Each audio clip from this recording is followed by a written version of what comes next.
So the next question, some students ask, if you practice yoga, you should become vegetarian or not?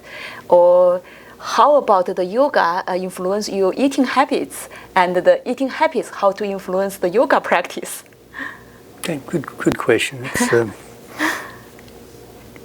So first, if you're becoming a yogi, we're not just talking about a yoga practitioner doing yoga asana. There's many schools of yoga that are doing yoga asana for fitness and health, like in gymnasiums. But if you're actually developing the yoga practice as a spiritual practice, you definitely need to become vegetarian. And it will happen. You don't have to force it. You'll find that the yoga practitioner, and as you hang around, if you're in a yoga studio and it has a spiritual concept, they won't be saying you have to become a vegetarian, but you'll read that it's better to become a vegetarian. And so eventually your consciousness will change to become a vegetarian, whether it's because of the ahimsa, which is non-violence, or it's just that the vegetarian diet is a better diet for practicing yoga.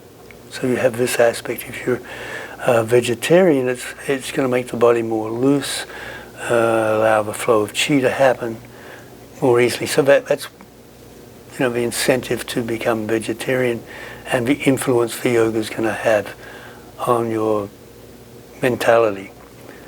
I was just had my little grandson who's almost just turning 4 years old this week, and he loves animals. He loves them. He's got a little chicken, and he's got cats, and he's got dogs. He just lays on the dogs.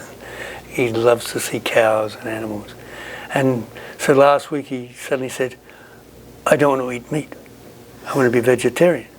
So I don't want to eat my chickens. So he suddenly realized that to be able to eat the chicken, he had to kill the chicken. And he didn't want to do that because they become pets, become something that meant something to him. So that was a very simple way that he developed wanting to be a vegetarian. Whether he does, I don't know. But at least the mind was there. Mm-hmm. And, I remember when I was first influenced by a friend of mine who was a vegetarian and said, oh, you have to be vegetarian, it's the best thing, I said, okay. And I lasted like 2 or 3 hours. I ate some, it wasn't like I didn't have a vegetarian diet. I had no idea what to eat as a vegetarian. So I go to the buffet and look around and meat, chicken, and vegetables, lettuce, carrots, tomatoes. So I eat this, and 2 hours later I'm starving, very hungry. So it didn't last very long. Where I became a vegetarian was in India. This was my influence. I went to India, and there you don't want to eat meat. You see the butcher shops. This is in the 70s. And the butcher shop, the chicken or the meat is hanging outside, covered in flies, and you go, oh, and then the food, vegetarian food is developed to give you protein. The taste is delicious. So I could eat food in India and was satisfied. So then it was very easy to become vegetarian. And this has stuck with me since that time. I haven't eaten meat since 79. And I have no intention of eating meat. I don't crave meat. I don't want it. There's nothing there. There's nothing there that I want in meat, because I know I've replaced it with good beans and other proteins that taste good. So, as I tell people, don't sweat it.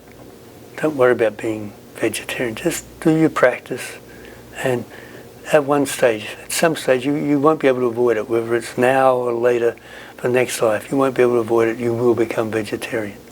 So just don't feel guilty. Well, you actually should feel guilty.